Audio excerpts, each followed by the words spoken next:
Good morning, everyone. I'm so delighted to see such a nice group here. We have a special announcement today, and I'm delighted that we have our media. And I want to thank the City of Stuart for hosting us here on this beautiful day. Could it not be more gorgeous to sit here on the banks of the St. Lucie and really do something that's going to change the state of Florida and improve our waters here, right here in South Florida. Let's all rise and pledge allegiance to our amazing flag. I pledge allegiance to the flag of the United States of America and to the republic for which it stands, one nation, under God, indivisible, with liberty and justice for all. Thank you so very much. And we have a group of dignitaries who have come to share this wonderful day with us. And I'm just so excited to have so many people here who are really concerned about our rivers and the Lake Okeechobee, the Indian River Lagoon, and really interested in making a difference. So first of all, I'd like to introduce President-elect Joe Negron, who's been the spearhead of so much of what we've been doing here. We have the City of Stuart Mayor, Jeff Krauskopf. Welcome. And thank you so much for hosting us today. We have the City of Stuart, Troy McDonald, Commissioner. And also from the City of Stuart, Commissioner Tom Campenny. From Martin County, no, I guess he's not here yet. Well, is he Martin County Commissioner? Where is he? Tom Haddix.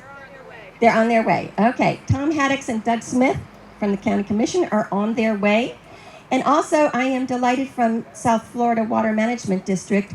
We have board member Kevin Powers, and also Len Lindahl, who is the Assistant Director of South Florida Water Management. Thank you for being here.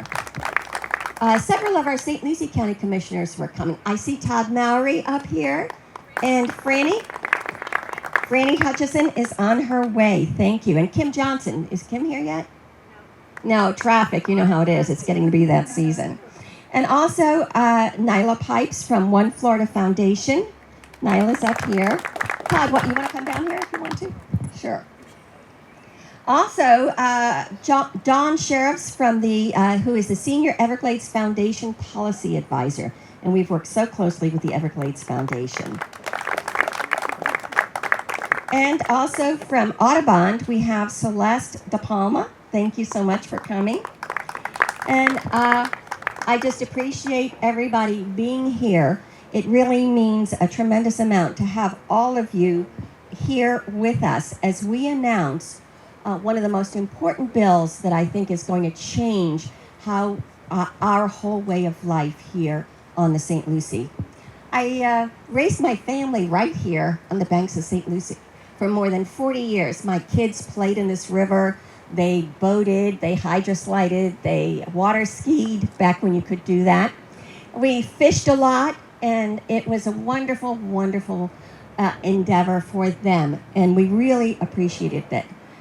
We would go to the Indian River Lagoon, and what a diverse estuary. Probably 4,000 different species, one of the most diverse estuaries in the country, and it was amazing. The Everglades, we would take boat rides into the Everglades. And certainly this is a national treasure. And we've seen it shrink and shrink and shrink. And, we have experienced here on the Treasure Coast what has happened over the last 20, 30 years. And we've seen things change. We've seen the devastation, the fish kills of the 90s, the hurricanes of the 2000s, where we had horrendous levels in the lakes and the dumping of water into our estuaries. We saw the disastrous summer of 2013.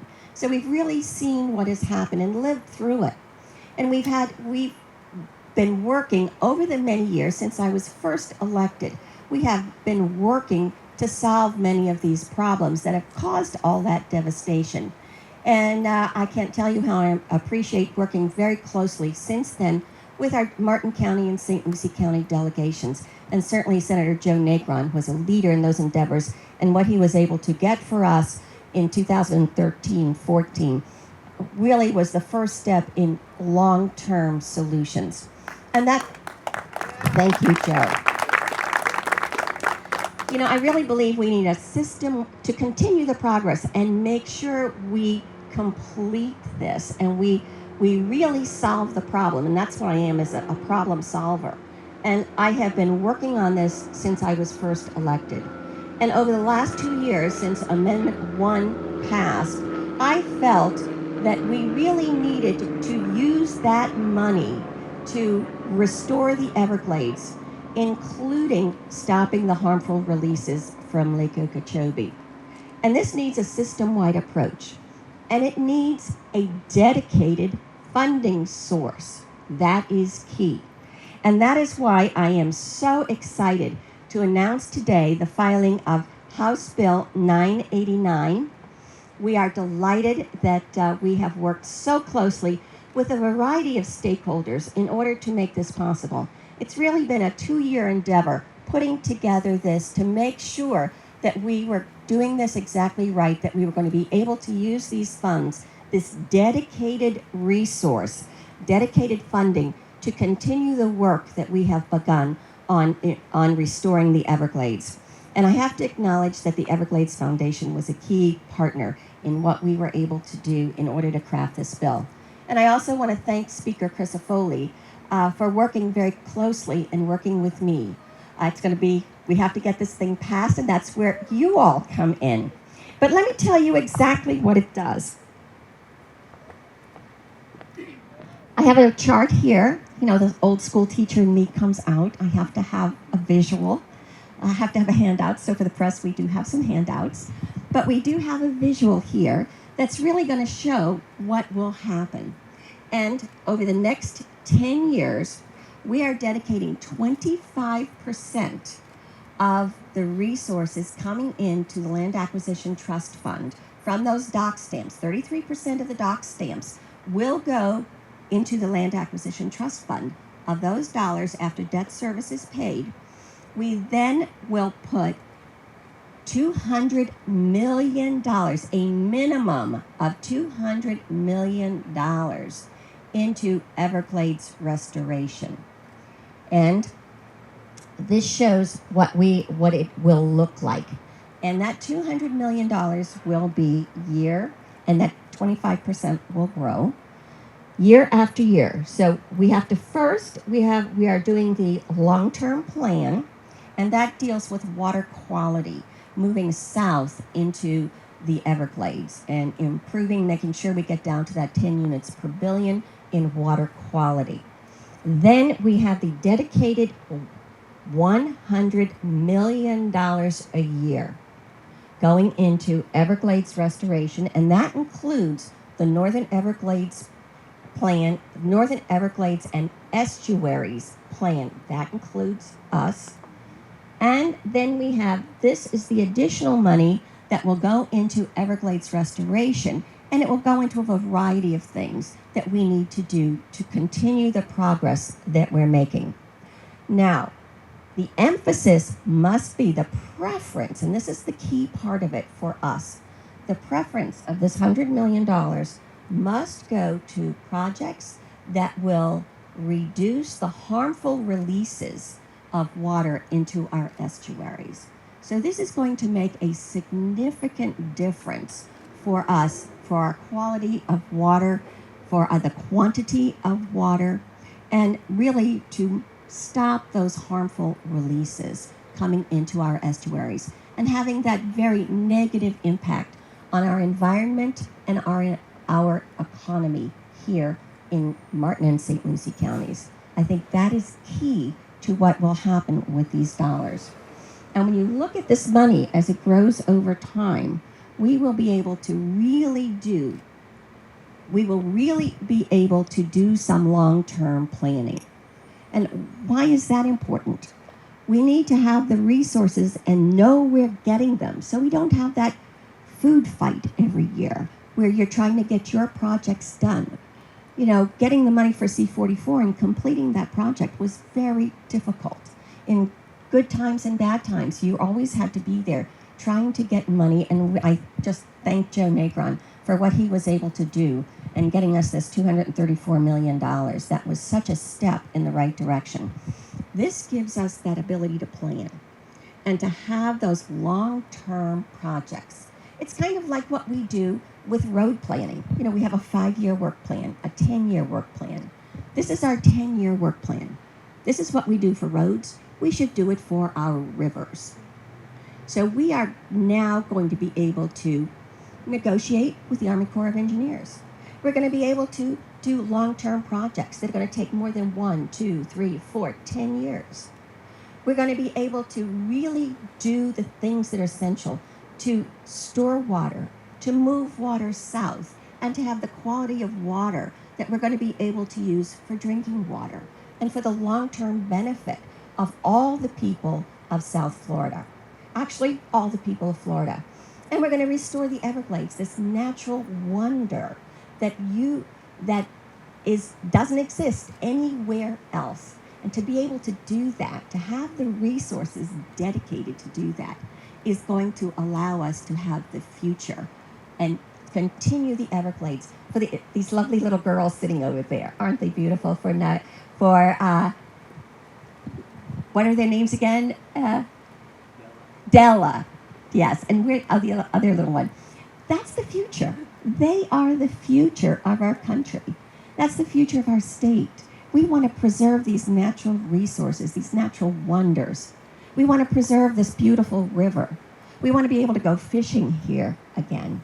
There were just some dolphins out here. We want to make sure that they continue to be here. This is what we here on the Treasure Coast are all about. But it's going to take everyone here helping to get this passed. And I am so delighted that I have as a partner in this endeavor Senator Joe Negron, who is going to be our Senate sponsor. So please, everybody thank Senator Negron for doing this. I can't tell you, Joe, how much this means to me. And what I'd like to do is kind of turn it over to you if you want to say a few words.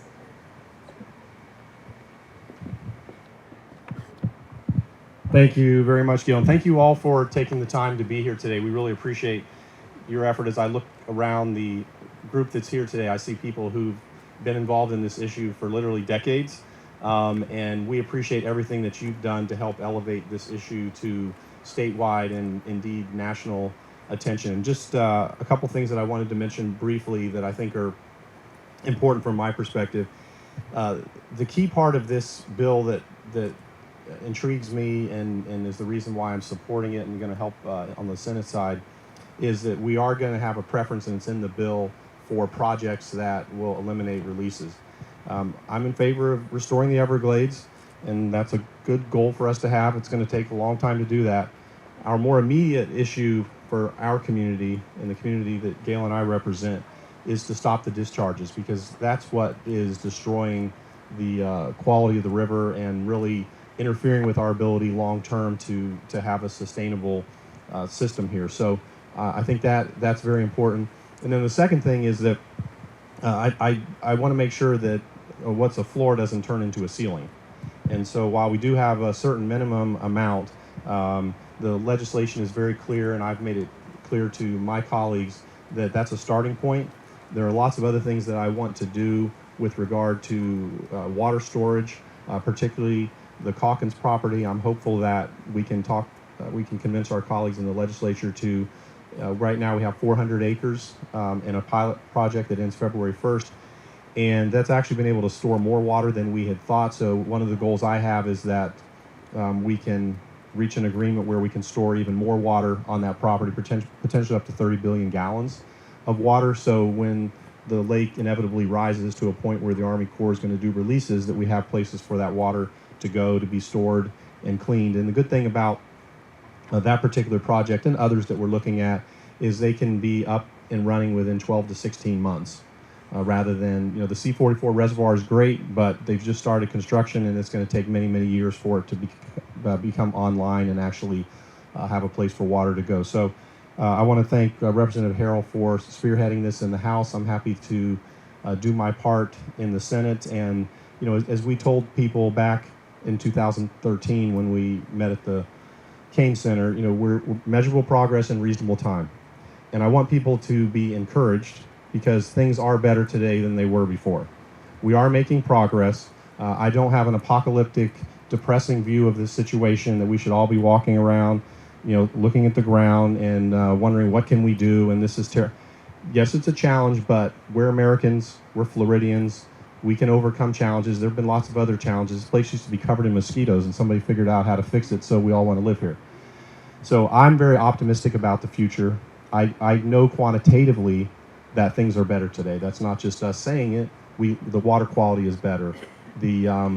I believe the Army Corps is going to hold more water in the lake as it continually gets fortified and stronger. I had a good conversation with the colonel about that in my office a couple weeks ago. So we're going to work together as a goal to have this be a place that we can all be proud of, and a place that can not only for our residents but also for the 100 million tourists that visit Florida every year. So thank you for what you're doing, and we look forward to working with you. Thank you so much, Senator Negron, and he is a key component of this. He's been certainly right there in the forefront on helping us do this, and I look forward to working with you greatly as we move forward. Also, we have City of Stuart Mayor Jeff Krauskopf would like to say a few words.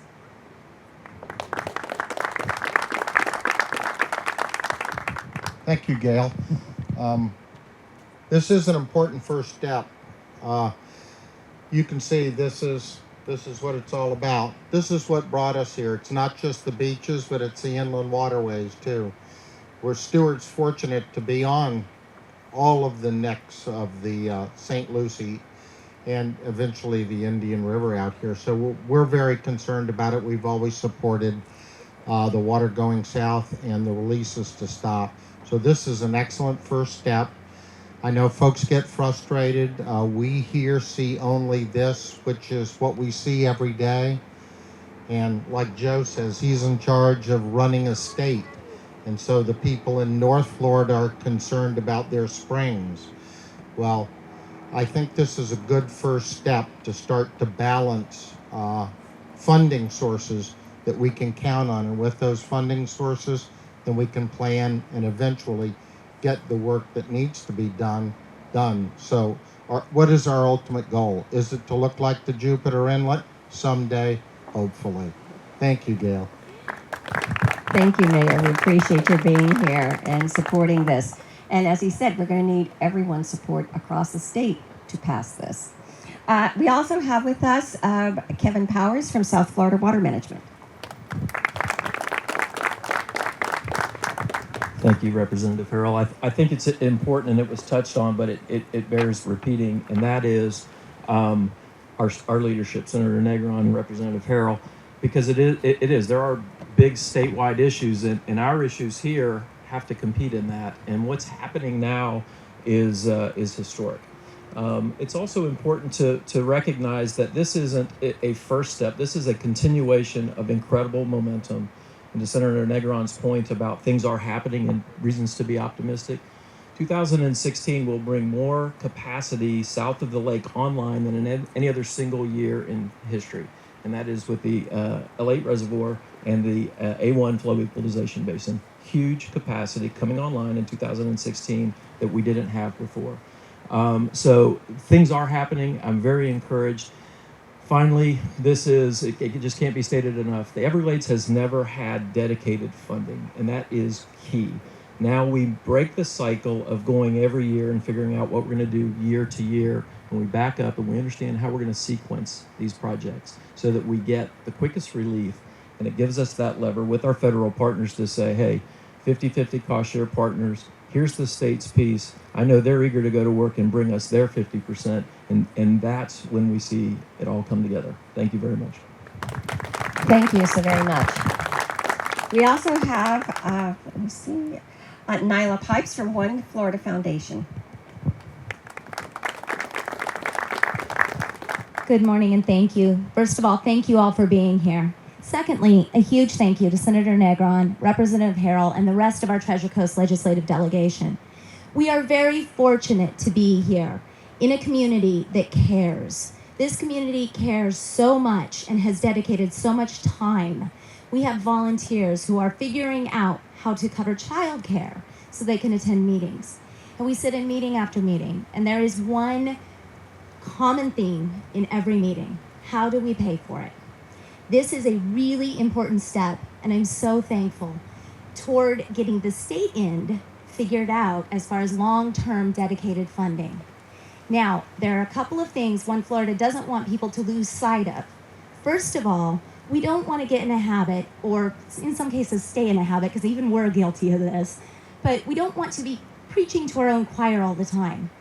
When we go to Tallahassee, we need to be reaching out to the people who are not affected by Everglades restoration. There are a lot of counties north of the lake, not in the 16 counties that are part of the Everglades system, that will also be voting yes, hopefully, on this bill. But we need you to reach out to them. You need to be seeing Senator Hayes, who lives in North Florida and has Springs issues. You need to be seeking out those people who don't quite understand how bad this is for all of us. So that's the first concern. The second concern is don't forget about the federal cost share.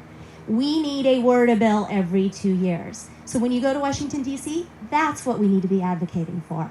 At the local level, at the state level, we are making great strides, and I am proud to be a part of the process. Thank you. Thank you. Thank you so very much. And having that dedicated funding source really gives us some leverage to negotiate with the federal government and with Congress. And we can say, here is our money. Where is yours? The state has put $2.4 billion into Everglades restoration, including the South Indian River Lagoon projects, which affect us directly. And, we're lucky to maybe have $1 million coming from the federal government. So really, that's a very valid point. Thank you for bringing that up, that we need to. This will enable us to say directly to the federal government, we are there. We are ready to go. We are planning. We have this dedicated funding source, and we need you to be our 50-50 partners, as was promised. So I think that's a key point. Next, we have Dawn Sheriffs, who is the Senior Everglades Foundation Policy Advisor, and I can't tell you how much I appreciate the hard work of the Everglades Foundation with this.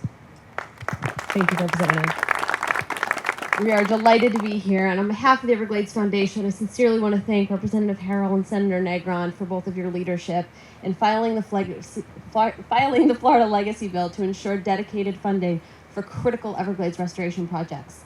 The Comprehensive Everglades Restoration Plan creates jobs, provides recreational opportunities, and protects water supply for more than 8 million Floridians. Restoration is also a sound investment. Every dollar spent on restoring the Everglades yields a $4 return to our economy. Dedicated funding will provide much-needed resources to deal with the harmful discharges from Lake Okeechobee affecting the St. Lucie and Caloosahatchee rivers. It will also help us restore water flow to Everglades National Park and Florida Bay. Secure dedicated funding makes restoration possible and protects Florida's families and our economy. Thank you again to Representative Harrell. We deeply look forward to the day this bill becomes law. Thank you. Me too. And we have Kate Carmely from Martin County.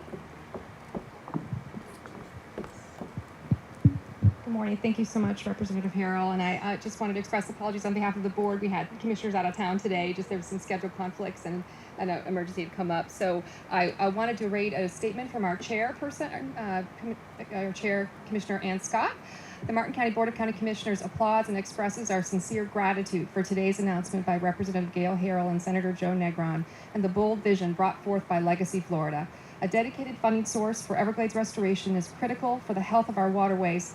Legacy Florida's consistent, long-term revenue stream means steady, uninterrupted progress of restoration projects so we can secure the legacy of a healthy ecosystem for generations to come. Martin County citizens have contributed $75 million towards Everglades restoration, and we remain a proud partner with our state and federal government. Thank you very much. Thank you. And certainly local contributions to this, and Martin County has been a terrific partner in what the state has been doing over the many years. So this enables us to really work together. As I said, this has got to have that long-term planning aspect, but it also takes all the partners at the table, and it's a multi-system approach has to be taken in order to solve this. So I'm delighted that you all are here. Thank you for being here. And I think working together, we can pass this bill and we can really change what is happening in our communities. We can improve our environment and this beautiful river out here. We can make sure that it continues to be the source of fun and pleasure and an economic driver for our community. So thank you for being here. We are delighted to, wait, we have somebody else who wants to speak? We did get Mayor Crosscut. Yes, we did. Okay, make sure I've got it. Was there anyone else that, any of our dignitaries who wanted to say anything else before we close? Well, thank you all so very much for being here. I truly appreciate your dedication. And I have to say one more thing. It's going to take all of us working together. I see Mark Perry here. It's going to take Mark. You know, we're all going to have to work together to get this passed. We have many people across the state who really don't understand these issues. So it's a community that's going to have to support and make sure, work hard to do this. So a little call to action. I'm going to need your emails, your phone calls, your constant involvement. And thank you for what you are doing, because without you, we couldn't do it. Appreciate it. Thank you.